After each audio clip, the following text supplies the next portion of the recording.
Hello दोस्तों, DCN solution में आपका स्वागत है। आज हम लोग पढ़ेंगे अलजेब्रा का चैप्टर नंबर 3, जिसका नाम है पॉलिनोमियल। ये है 9th क्लास का। इसमें पॉलिनोमियल, पॉली में दो शब्द है, दो वर्ड है, एक पॉली है एक नोमियल है। पॉली का मतलब होता है मैनी। अब मैनी का हिंदी में होता है बहुत सारा। और नोमियल, नोमियल का मतलब होता है टर्म्स, जिसे हम लोग कहते हैं टर्म्स। अभी टर्म्स का मतलब क्या होता है? टर्म्स यानी मान लो एक 9x है तो इसे हम लोग टर्म्स कहेंगे। -7x है तो इसे टर्म कहेंगे। एक्स स्क्वायर है तो इसे हम लोग टर्म्स कहेंगे। लेकिन यहाँ सिर्फ टर्म्स है, यानी ये सिंगल टर्म्स है। अगर बोल दिया टू टर्म्स या दो टर्म्स बोल दिया तो क्या करोगे आप? प्लस एक्स ले लो, प्लस एक्स स्क्वायर ले लो, या फिर 3x ले लो। अभी ये क्या हो गया? टू टर्म्स हो गया। एक टर्म से ये हो गया, एक टर्म से ये टू टर्म्स हो गया अभी। फिर अब मैं आता हूँ कोफिशिएंट पे।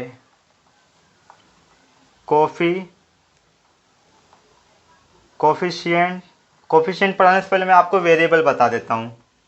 वेरिएबल, वेरिएबल्स क्या होता है? वेरिएबल्स यानी जो कि मान लो एक्स है, ए बी एक्स स्क्वायर है, इसे ही हम लोग वेरिएबल कहते हैं। क्या कहते हैं? इसे वेरिएबल कहते हैं। मान लो जैसे दिया है एक्स स्क्वायर प्लस 10x -7, तो इसमें क्या है? एक्स स्क्वायर क्या है? ये वेरिएबल है। और 10x यानी 10 के साथ जो एक्स है, ये भी एक्स क्या है? वेरिएबल है। ये लेकिन ये क्या है? सिंगल वेरिएबल है। यानी इसे हम लोग सिंगल वेरिएबल कहेंगे। क्यों कहेंगे? क्योंकि एक्स ही है कि नहीं, एक एक्स स्क्वायर यहाँ पे है तो एक्स यहाँ पे है, तो इसे टू वेरिएबल कहेंगे। इसे टू वेरिएबल नहीं कहेंगे। क्यों नहीं कहेंगे? क्योंकि ये भी एक्स है, ये भी एक्स है, सिर्फ ये एक्स स्क्वायर है और ये एक्स स्क्वायर है। तो वेरिएबल में कुछ भी हो सकता है। अल्फ़ाबेट एक्स हो सकता है, वाई हो सकता है, ए हो सकता है, बी हो सकता है, एम हो सकता है, एन हो सकता है। अल्फ़ाबेट में कुछ भी हो सकता है, उसे हम लोग वेरिएबल कहते हैं। अगर कह दिया आपको टू वेरिएबल्स कह दिया तो क्या करोगे आप? X plus 3y। इसमें टू वेरिएबल्स है। कैसे? क्योंकि एक्स एक्स जो है एक वेरिएबल हो गया और y जो हो गया दूसरा वेरिएबल हो गया। इसे हम लोग टू वेरिएबल्स कहेंगे। लेकिन अगर यही मान लो 3y² -4y है तो इसे हम लोग वन वेरिएबल ही कहेंगे। क्यों? क्योंकि सिर्फ और सिर्फ y है, इसमें y के अलावा कोई दूसरा वेरिएबल नहीं है। इसे हम लोग y कहेंगे। पहले क्या मैंने बताया आपको? टर्म्स बताया। टर्म्स क्या था? यहाँ पे 9x x square plus 3x, ये है टर्म्स। लेकिन ये है सिंगल टर्म। अगर अपने को बोल दिया दो टर्म, तो दो टर्म में क्या करोगे? 9x हो गया प्लस एक्स स्क्वायर, ये हो गया दो टर्म। पहला टर्म एक ये हो गया, दूसरा टर्म ये हो गया। अगर बोल दिया थ्री टर्म्स में क्या करोगे? 9x² plus 7x -3। अब इसमें भी तीन टर्म्स है। कैसे तीन टर्म्स है? पहला टर्म्स ये हो गया, दूसरा टर्म्स ये हो गया, तीसरा टर्म ये हो गया। और इसमें जो थ्री है, इस थ्री को हम लोग कॉन्स्टेंट कहते हैं। मतलब ये फिक्स होता है, कॉन्स्टेंट कहते हैं, ये फिक्स होता है। अभी इतना समझ में आ गया? वेरिएबल बता दिया मैंने को आपको। अल्फ़ाबेट यानी ABCD XYZ कुछ भी वेरिएबल्स हो सकता है। फिर अब आते हैं कोफिशिएंट पे। कोफिशिएंट क्या होता है? कोफिशिएंट वो होता है जो वेरिएबल के साथ जो नंबर प्रेजेंट होते हैं। यानी वेरिएबल क्या है इसमें? एक्स स्क्वायर, इसके साथ कौन सा नंबर है? 9। तो ये हो गया हमारा कोफिशिएंट। क्या हो गया? कोफिशिएंट। और इसमें क्या है? वेरिएबल एक्स है तो इसके साथ कौन सा नंबर है? 7। तो ये भी हमारा हो गया कोफिशिएंट। फिर आते हैं इसमें 4y दिया है -4y, तो y क्या है इसमें? वेरिएबल है। अब वेरिएबल के साथ कौन सा नंबर है? -4। यदि आप अगर आपको कोई बोले कि y में कौन सा वेरिएबल है, तो आप बोलोगे -4 जो है y का कोफिशिएंट है। क्या है ये? -4 y का कोफिशिएंट है। और वेरिएबल क्या है इसमें? y है। फिर कोफिशिएंट भी बता दिया एक, और मैंने आपको बताता हूँ। मान लो 10m³ plus 7m² plus 3m-3 दिया है। तो इसमें क्या है? m क्या है? वेरिएबल है। m³ क्या है? ये है वेरिएबल। और भी ये है क्या? सिंगल वेरिएबल्स, क्योंकि इसमें सिर्फ और सिर्फ m है, इसलिए हम इसे सिंगल वेरिएबल कहेंगे। अब टर्म्स कितने इसके अंदर? टर्म्स ये पूरा हो गया, एक टर्म से ये हो गया, एक टर्म से ये, 2 3 4, ये टर्म्स हो गए, चार टर्म्स हो गए। फिर अब इसमें पूछ लिया कि एम क्यू का कोफिशिएंट क्या है? तो एम क्यू का कोफिशिएंट क्या है? 10 है। और पूछ लिया m का कोफिशिएंट क्या है? m का कोफिशिएंट क्या है? +3 है। अभी ये -3 क्या है? -3 क्या है? कांस्टेंट है, ये हमेशा सेम रहेगा। फिर कोफिशिएंट भी बता दिया मैंने आपको, वेरिएबल भी बता दिया। अब क्या बचा है? अभी आते हैं पॉलिनोमियल पे। अब पॉलिनोमियल किसे कहते हैं? पॉलिनोमियल जो होता है, मान लो अगर कोई एक्सप्रेशन दिया है, जैसे ये एक्सप्रेशन दिया है, उसमें अगर जो कह रहे वेरिएबल का पावर है अगर होल नंबर है, तो वो क्या होगा? हमारा पॉलिनोमियल होगा। अब ये होल नंबर क्या होता है? ये भी जान लो होल नंबर क्या होता है। होल नंबर, होल नंबर वो नंबर होते हैं जो जीरो से स्टार्ट होते हैं, 0 1 2 3 ऐसे ऐसे इन्फिनिटी तक जाते हैं, इसे ही हम लोग होल नंबर कहते हैं। अगर आपको whole number, real number, natural number, rational number, irrational number और prime number, coprime number जानना है तो मैंने इसके ऊपर एक डिटेल में वीडियो बना रखा है, आप उसे जाके देख सकते हैं। और हिंदी और इंग्लिश दोनों में हो, और आप कभी भूल भी नहीं पाओगे एक बार अगर वो वीडियो देख लोगे तो फिर आते हैं हम लोग अपने टॉपिक पे, वेरिएबल्स। अगर किसी वेरिएबल का पावर होल नंबर है, यानी 0 है, 1 2 3 से इन्फिनिटी तक है, तो हमारा पोलिनोमियल होगा। कैसे? इसमें क्या है, वेरिएबल m है, इसका पावर क्या है, 3 है, तो ये क्या हो जाएगा हमारा, इसका भी पावर 2 है, इसका भी 1 है, कुछ नहीं है यानी 1 है, तो इसे हम लोग क्या कहेंगे, पोलिनोमियल कहेंगे। क्यों? क्योंकि इन सभी का जो पावर है वो है पोलिनोमियल, यानी पूर्ण संख्या। पावर क्या है, होल नंबर है, इसलिए हम लोग इसे कहेंगे पोलिनोमियल। फिर कभी कभी सब क्वेश्चन करते हैं, अगर मान लो कि सिर्फ और सिर्फ 3 दिया है तो क्या ये पोलिनोमियल है? हाँ है, ये पोलिनोमियल। कैसे है?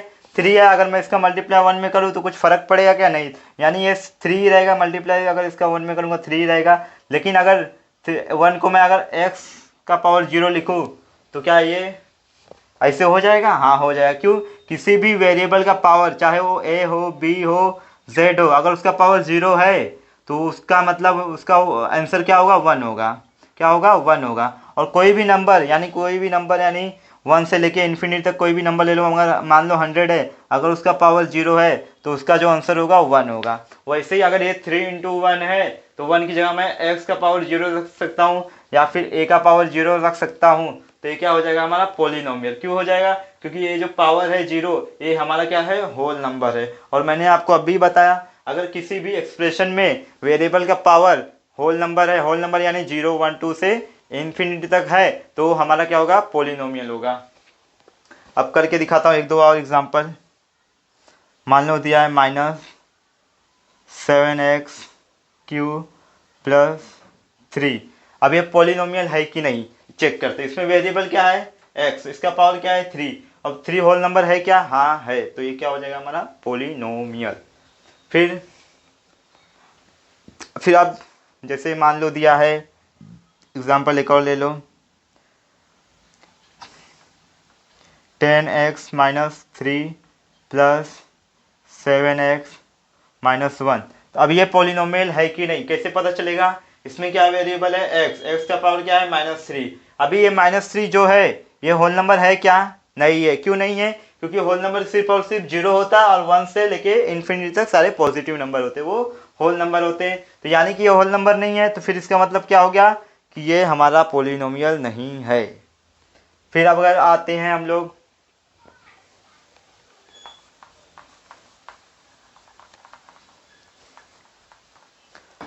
मान लो अगर दिया है √x + x³ + 7। अभी ये पोलिनोमियल है कि नहीं है कैसे पता चलेगा?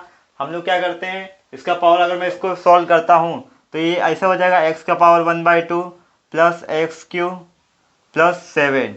तो अभी ये x का पावर क्या है, 1/2। अब ये 1/2 होल नंबर है कि नहीं?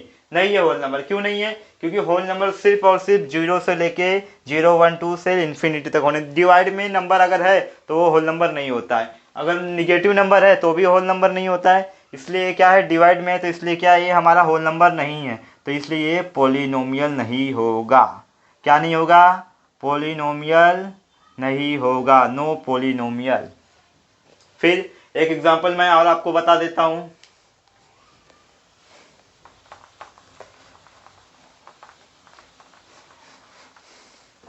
मान लो अगर डिवाइड में x दिया है, मान लो 3/m ले लो, इस बार वेरिएबल, +7m² ले लो, हाँ, +10। अभी ये पोलिनोमियल है कि नहीं कैसे पता चलेगा? क्या करेंगे, हम लोग उसका पावर चेक करेंगे, लेकिन इसे हमें पहले सॉल्व करना पड़ेगा। अगर मैं इसे सॉल्व करता हूँ तो m² ऊपर जाएगा, अगर m² ऊपर जाएगा तो ये माइनस में हो जाएगा, और जो कि माइनस नंबर क्या होते हैं, होल नंबर नहीं होते, तो ये क्या, पोलिनोमियल नहीं होगा। बस इतना हो गया। अब आते हैं हम लोग टाइप्स ऑफ पोलिनोमियल पे, बेस्ड ऑन टर्म्स। क्या, types of polynomial based on terms, based on terms. Types of polynomial based on terms. Terms तो मैंने बताया आपको, टर्म्स क्या होता है। ये 3x है तो ये टर्म्स हो गया, सिंगल टर्म हो गया। अगर टू टर्म्स की बात करूँ तो 3x प्लस 2x ले लो, ये हो जाएगा टू टर्म्स। और थ्री टर्म्स की मैं बात करूँ तो 3x प्लस 7x, इसको भी स्क्वायर ले लो, प्लस 1। तो ये क्या हो जाएगा हमारा, थ्री टर्म्स हो जाएगा, यानी 1 2 3, ये थ्री टर्म्स हो गया। तो उन्हीं के बेस पे हमें क्या करना है, टाइप्स ऑफ पॉलिनोमियल पढ़ने का है। तो क्या करेंगे, पहला कौन सा है, मोनोमियल। अभी मोनो का तो मतलब आपको पता ही है, मोनो क्या होता है, मोनो मतलब वन होता है, यानी कि जिसमें सिंगल टर्म है, ओनली वन टर्म, तो उसे हम लोग क्या कहेंगे, मोनोमियल कहेंगे। अगर सिर्फ और सिर्फ जिसमें एक ही टर्म है उसे हम लोग कहेंगे मोनोमियल। जिस एक्सप्रेशन, अलजेब्रिक एक्सप्रेशन में एक ही टर्म होता है उसे हम लोग मोनोमियल कहते हैं। जैसे एग्जांपल में ले लो,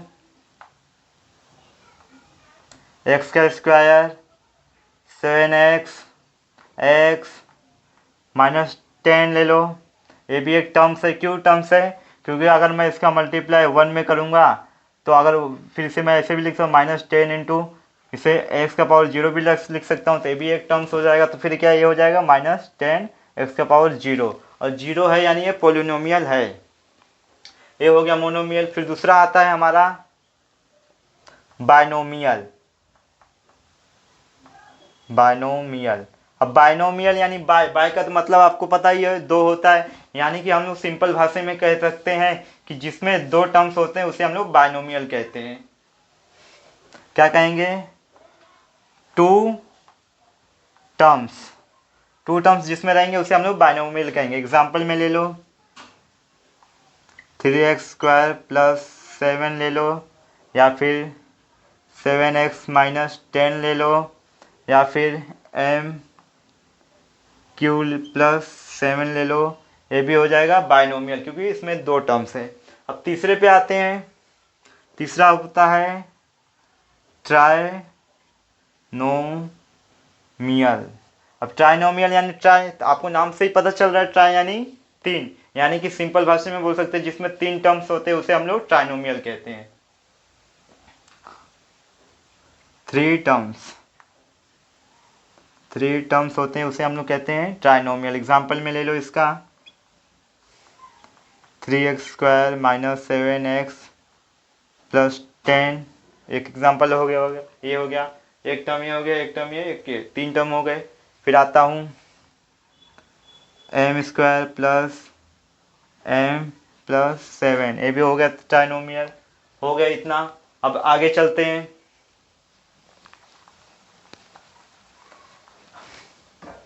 अब types of polynomial based on terms हो गया। कभी कभी होता है polynomial, types of polynomial, types of polynomial based on degree, based on degree यानी पावर, पावर के बेस पे पॉलिनोमियल को डिवाइड किया गया है। तो डिग्री के बेस पे मैं बता देता हूँ आपको। अगर मान लो जैसे दिया है, पहला होता है लीनियर, पहले मैं बता देता हूँ, लीनियर पॉलिनोमियल होता है, लीनियर पॉलिनोमियल। लीनियर पॉलिनोमियल नाम से ही पता चल रहा है कि इसमें जो वेरिएबल होगा उसका मैक्सिमम पावर 1 रहेगा। अगर वेरिएबल का मैक्सिमम पावर 1 रहेगा तो उसे हम लोग लीनियर पॉलिनोमियल कहेंगे। जैसे ले लो 3x प्लस 7, अब इसमें वेरिएबल क्या है, x है, इसका मैक्सिमम पावर क्या है 1, तो इसे हम लोग क्या कहेंगे, लीनियर पॉलिनोमियल। फिर दूसरा एग्जांपल ले लो, -10n प्लस 3, ये भी होगा हमारा लीनियर पॉलिनोमियल। क्यों, क्योंकि इसमें जो वेरिएबल क्या है, n है, इसका पावर क्या है, 1 है, मैक्सिमम 1 है, 1 से ज़्यादा नहीं है, तो ये क्या हो जाएगा, लीनियर पॉलिनोमियल। फिर दूसरे पे आते हैं। दूसरा होता है हमारा quadratic, quadratic quadratic polynomial. Quadratic polynomial नाम से ही पता चल रहा है कि दो, यानी कि ऐसा एक्सप्रेशन जिसमें मैक्सिमम वेरिएबल का जो पावर रहेगा मैक्सिमम 2 रहेगा, 2 से ज़्यादा नहीं रहेगा, उसे हम लोग कहेंगे क्वाड्रेटिक पॉलिनोमियल। यानी एग्जांपल में ले लो, इसका अगर मैं लिखूँ, इसका स्टैंडर्ड फॉर्म होगा, इसका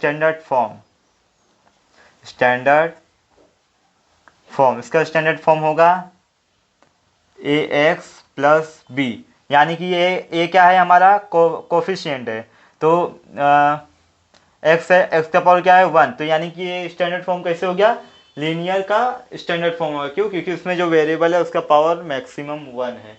और लेकिन इसमें एक कंडीशन रहेगा कि जो ए है नॉट इक्वल टू 0, यानी x1 जो पावर दिया है मैक्सिमम पावर वाला है, उसका जो कोफिशिएंट है वो 0 नहीं होना चाहिए। अगर ए की जगह 0 रहेगा तो ये टर्म्स क्या हो जाएगा, 0 हो जाएगा। फिर आते हैं क्वाड्रेटिक पे। इसका जो स्टैंडर्ड फॉर्म होता है वो होता है a x square plus b x plus c, यानी कि मैक्सिमम पावर कितना रहना चाहिए, 2 रहना चाहिए। एग्जाम्पल में ले लो 3x square minus 7x plus 3।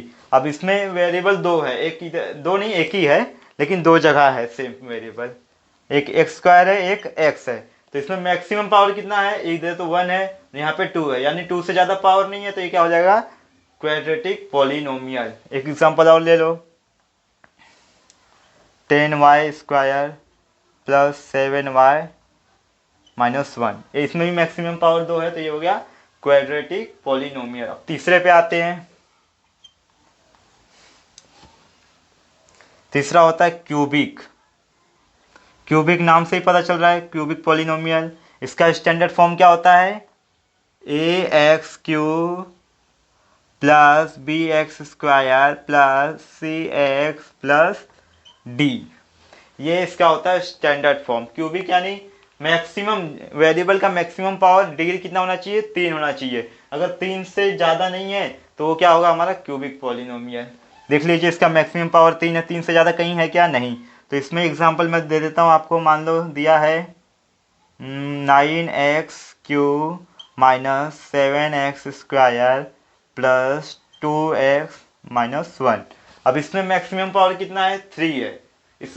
इन सब में एक शर्त रहेगा कि जो ए का वैल्यू है 0 नहीं होना चाहिए, यानी जो मैक्सिमम पावर वाला है, मैक्सिमम पावर वाला वेरिएबल है, उसका जो कोफिशिएंट है यानी 9 की जगह 0 नहीं होना चाहिए। अगर इधर 0 हो गया तो ये पूरा टर्म 0 हो जाएगा, ये पूरा टर्म 0 हो जाए तो यहाँ मैक्सिमम पावर कितना बचेगा, 2, तो ये कितना हो जाएगा, 2 है, यानी क्वाड्रेटिक हो जाएगा। ऐसा नहीं होना चाहिए, यानी ए नॉट इक्वल टू 0। इतना हो गया। इसमें चौथा भी होता है जिसे बाय क्वाड्रेटिक पॉलिनोमियल कहते हैं, लेकिन वो आपको पढ़ने का नहीं है।